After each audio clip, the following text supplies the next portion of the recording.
exemple, chez un patient qui n'est pas intubé ni trachéotomisé,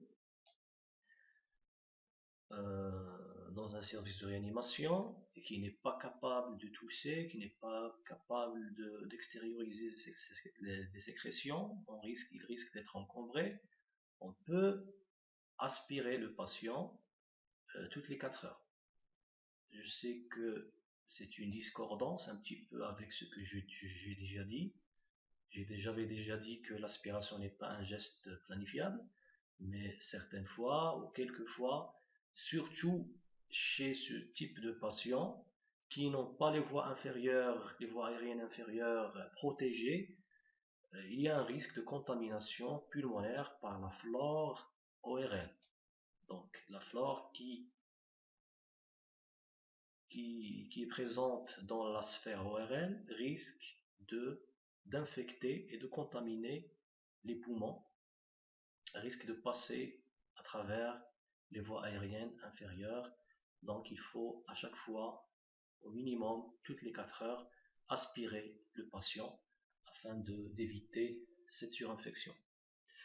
Si on pénètre à travers le nez, c'est une aspiration rhinopharyngée. D'accord ? Cette aspiration ne se pratique pas seule, on doit d'abord la définir. L'aspiration rhinopharyngée, c'est une technique consistant à libérer les voies aériennes supérieures. D'accord ? On ne pénètre pas à travers les voies aériennes inférieures, on ne traverse pas la glotte. Donc il faut libérer les voies aériennes supérieures des sécrétions qui les encombrent à l'aide d'une sonde d'aspiration à usage unique. Cette technique est suivie automatiquement par une autre technique, c'est l'aspiration buccale. Pourquoi on commence par l'aspiration rhinopharyngée avant l'aspiration buccale? Parce que tout simplement l'aspiration rhinopharyngée se pratique dans une asepsie rigoureuse. Toujours on commence par le geste le plus propre, le geste le plus aseptique. Puis on part vers l'aspiration buccale et on sait tous que la bouche n'est pas un milieu stérile. C'est une technique qui consiste à libérer la bouche des sécrétions buccales, les vomissements, à l'aide d'une sonde ou d'une canule d'aspiration. D'accord ? On peut très bien faire cette aspiration à travers la canule de Guedel. Les deux techniques sont suivies par des soins de bouche. C'est très important. On va voir la fréquence des soins de bouche à faire chez un patient intubé, trachéotomisé ou lors de l'aspiration. Le deuxième type de patients qui sont des patients intubés ou trachéotomisés, il faut faire des aspirations endotrachéales à l'intérieur de la trachée. Parce que l'intubation et la trachéotomie donnent accès à la trachée. D'accord ? Parce qu'il se pratique, l'intubation passe à travers la glotte et la trachéotomie se pratique en dessous de la glotte. Donc toujours on a un accès direct vers la trachée, vers les voies aériennes inférieures. Donc c'est une technique qui consiste à évacuer les sécrétions bronchiques au travers d'une sonde d'intubation ou d'une canule de trachéotomie à l'aide d'une sonde d'aspiration à usage unique. L'aspiration trachéobronchique n'est pas un geste sans risque, sans complications. En effet, il existe plusieurs complications et risques liés à cette technique parce qu'elle est invasive. Le premier risque, c'est le risque infectieux. Parfois, par imprudence, on veut prévenir l'infection nosocomiale en faisant l'aspiration, et c'est nous qui sommes la cause de transmission de l'infection nosocomiale, si le geste n'est pas pratiqué selon une asepsie rigoureuse. Il y a aussi le risque de micro-inhalation. Pendant l'aspiration de la sphère ORL, par exemple, lors de l'aspiration rhinopharyngée, le patient peut inhaler les sécrétions qui vont passer vers les voies aériennes inférieures et qui peuvent causer des infections nosocomiales pulmonaires.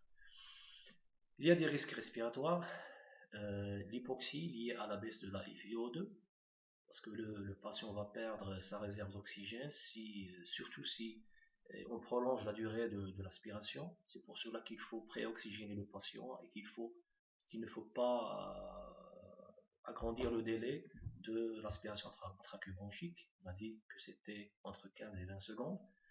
Donc on a un spasme lié à l'hyperactivité bronchique. Si les aspirations des fois sont inefficaces, le patient risque de sombrer encore et son état risque de s'aggraver et pouvant aller jusqu'à l'apnée ou l'arrêt cardiaque. Donc il faut faire très attention en réanimation quand on fait l'aspiration. Ça doit être un élément adjuvant, ça doit aider le patient et non le contraire. Les risques hémodynamiques sont les troubles du rythme. Lorsqu'on aspire le patient, on fait mal au patient. C'est un geste invasif douloureux, difficile à accepter par le patient, à tolérer. Donc, ça doit être un geste rapide, atraumatique. On ne doit pas faire de traumatisme, on ne doit pas faire de douleur au patient. Et aussi, il y a des modifications tensionnelles liées à l'agitation du patient lors de l'aspiration. Il y a des risques traumatiques, surtout des lésions ou hémorragies de la muqueuse de la carène. Il ne faut jamais faire de mouvement de va-et-vient brusque.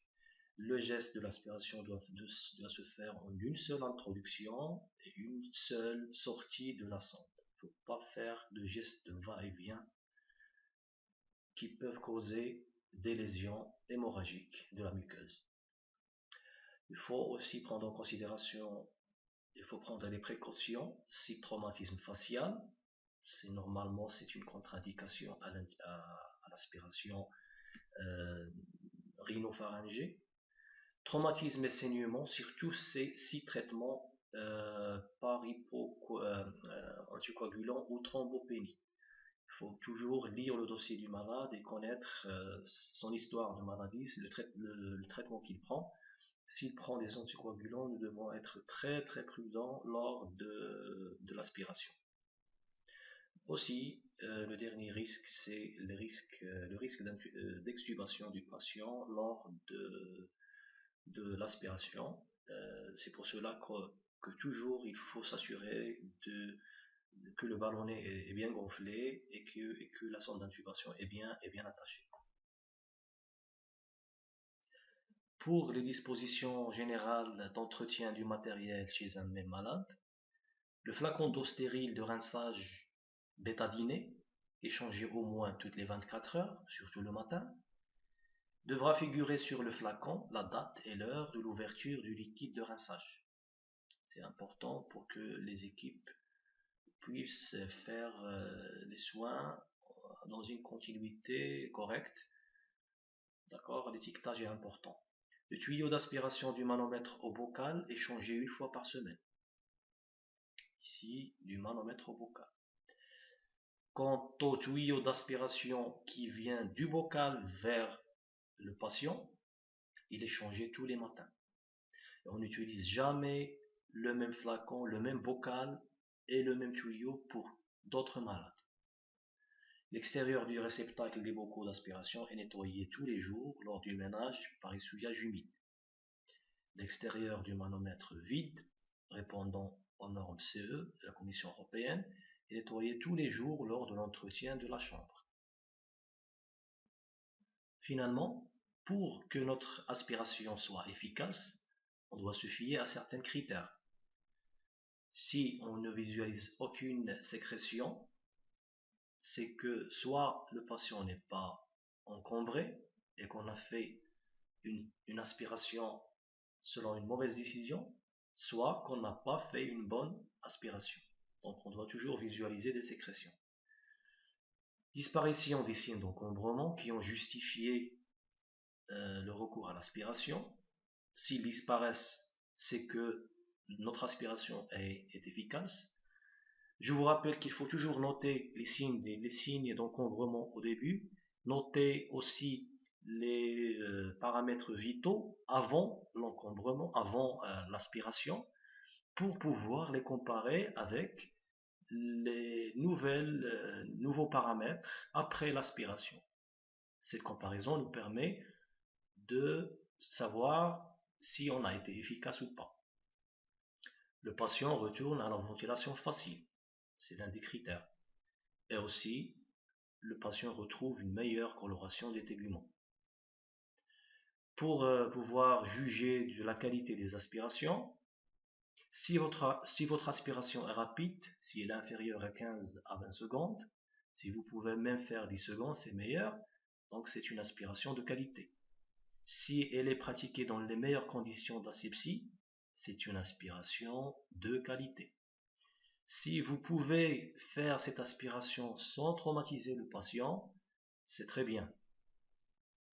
Si cette aspiration est adaptée aux besoins du patient et si elle est efficace, là, vous allez être sûr que vous avez fait un geste de qualité et qu'il a été efficace sans porter préjudice au patient. Sur ce, je vous remercie. Je m'excuse d'avoir été si lent, mais c'est ce que je pouvais faire pour vous éclaircir au mieux que je peux cette technique. Merci et bon courage.